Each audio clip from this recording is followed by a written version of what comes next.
Hai, kita ketemu kembali dalam katekese Ekaristi yang ke-87. Kali ini kita bicara tentang perjamuan kawin anak domba. Latar belakang perjamuan kudus memberikan petunjuk penting untuk memahami apa yang terjadi dari 4 haleluya dalam Wahyu 9 ayat 6. Suatu titik balik dalam liturgi surgawi ketika orang banyak bergemuruh memuji Tuhan atas perjamuan anak domba. Lalu aku mendengar suara seperti himpunan besar orang banyak, seperti desau air bah, dan seperti deru guruh yang hebat, katanya, haleluya, karena Tuhan Allah kita yang maha kuasa telah menjadi Raja. Marilah kita bersuka cita dan bersorak-sorai dan memuliakan Dia. Karena hari perkawinan anak domba telah tiba dan pengantinnya telah siap sedia. Wahyu 19 ayat 6 sampai 7. Dan malaikat itu memerintahkan Yohanes untuk menulis, berbahagialah mereka yang diundang ke perjamuan kawin anak domba. Anda nanti bisa lihat dalam Wahyu 19 ayat 9. Apakah perjamuan hari raya anak domba ini? Ini adalah perjamuan Tuhan, Ekaristi.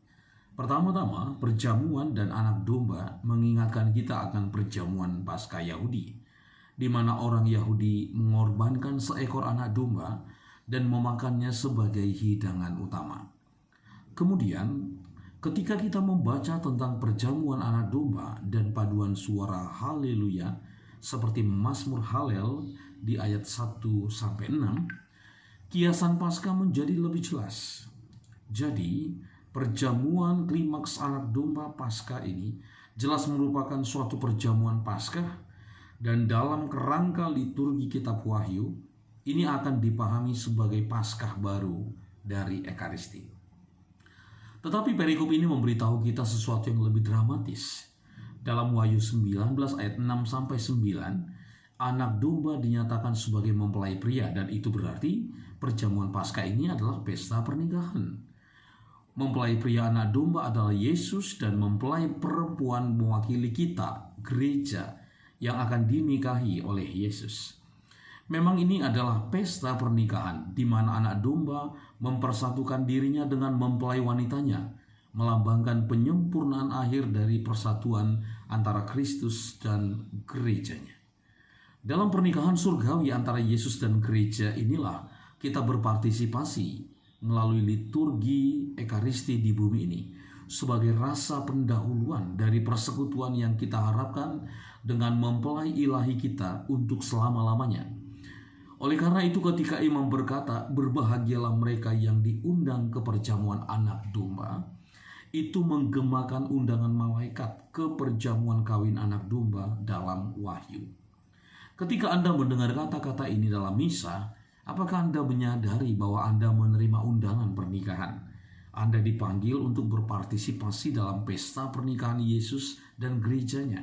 Dan yang terpenting, Anda bukan tamu biasa di pernikahan ini.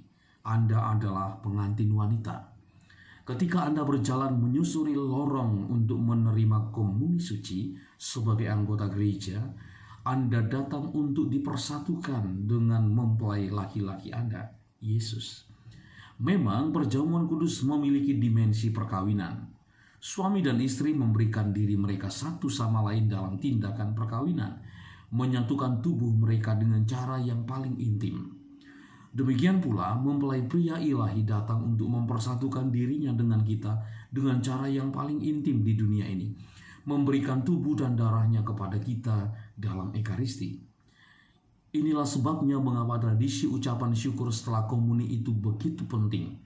Kita seharusnya ingin beristirahat dengan Tuhan kita untuk berbicara dengannya dan berterima kasih kepadanya dalam banyak hal dalam hidup kita.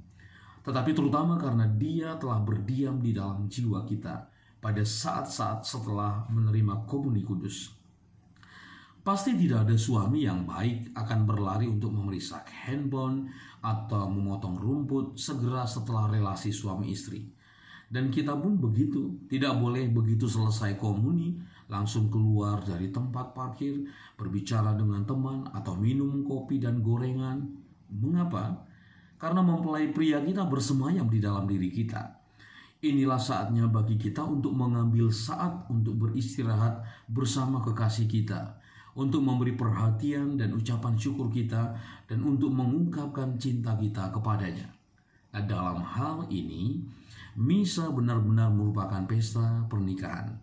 Seperti seorang mempelai wanita yang rindu bersatu dengan mempelai prianya, demikian pula hati kita harus dipenuhi dengan kerinduan membara akan persekutuan suci dengan mempelai pria ilahi kita, yang tubuh ekaristinya secara sakramental masuk ke dalam tubuh kita dengan cara yang paling intim.